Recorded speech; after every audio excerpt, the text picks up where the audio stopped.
नागपूर ते गोवा या शक्तीपीठ महामार्गाला कोल्हापूर जिल्ह्यामधल्या शेतकऱ्यांनी जोरदार विरोध सुरू केलाय। थोड्याच वेळात कोल्हापूरच्या दसरा चौकातनं या विरोधाला आणि महामोर्चालाही सुरुवात होणार आहे। कोल्हापूरचे नवनिर्वाचित खासदार शाहू छत्रपती आणि काँग्रेसचे नेते सतेज पाटील यांच्या नेतृत्वात हा महामोर्चा पार पडेल। यात महाविकास आघाडीतल्या सर्व पक्षांनी सहभाग घेतलाय।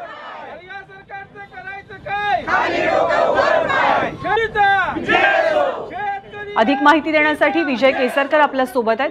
विजय, काँग्रेसचा महाविकास आघाडीचा या शक्तीपीठ महामार्गाला विरोध कसा दिसतोय?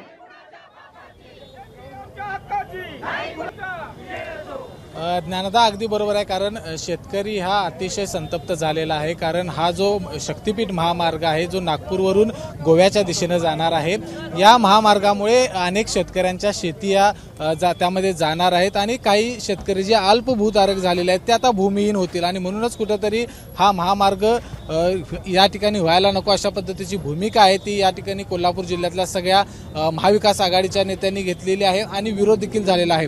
आपल्यासोबत ऋतुराज पाटील आहेत। या महामार्गाला आपण कसा विरोध करतोय, काय परिणाम होईल या महामार्गाचा असं वाटतंय? नाही, शक्तीपीठ महामार्ग हा नागपूरपासून कोल्हापूरच्या मार्गे जातोय आणि जवळजवळ 12 जिल्हे हे आपल्या राज्यातले जे पिकाऊ जमीन आहेत या पिकाऊ जमिनीतून हा महामार्ग जातोय।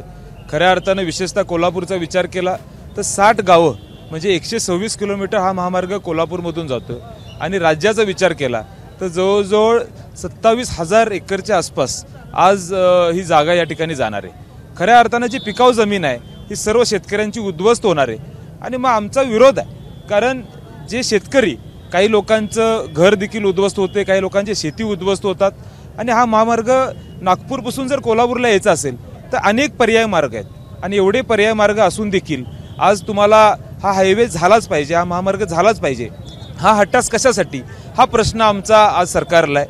आमची भूमिका राहील, आज शेतकऱ्यांना कुठलेही त्या ठिकाणी प्रकल्प पाहिजे असेल तर त्यांचे निवेदन येत असतात, पण ह्यामध्ये आम्हाला कुठेही दिसलं नाही, निदर्शनात आलेलं नाही की त्यांचे निवेदन आज खऱ्या अर्थानं सरकारकडे आलेले आहेत। आणि मग तुम्हाला माहीत असून देखील की ह्या शेतकऱ्यांच्यावर अन्याय होणार आहे, हा अन्याय होत असताना तुम्ही हा निर्णय का घेता, हा प्रश्न आमचा सरकारला आहे।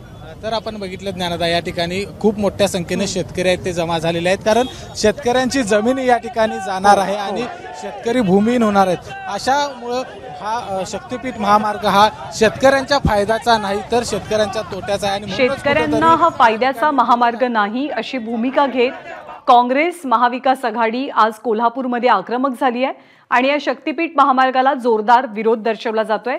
दसरा चौकातनं हे आंदोलन सुरू होणार आहे। धन्यवाद विजय, माहितीबद्दल आणि प्रतिक्रियेबद्दल। एबीपी माझा, उघडा डोळे बघा नीट।